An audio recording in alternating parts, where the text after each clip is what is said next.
Here's a quick update on the MotoMinded rally kit. It's got about 400 miles on it.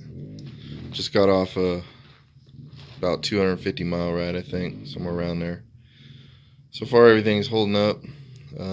Nothing's broke, nothing's come loose. One issue you'll definitely notice, the hardware is rusting. And the bike's never really been that wet. I rode it in the snow, light rain, but for the most part I ride in the desert, so if you live anywhere where it rains a lot, expect this stuff to rust pretty quick. So the hardware getting all rusted out. I'll probably be switching out all the bolts to stainless or titanium or something, because I don't really like rust. And other than that, it's been really good. The lights stayed put. Everything's working. Electrical is pretty good. So all in all, pretty happy with it. Yeah, so if you don't like rust, you'll probably won't want to use the original bolts it comes with.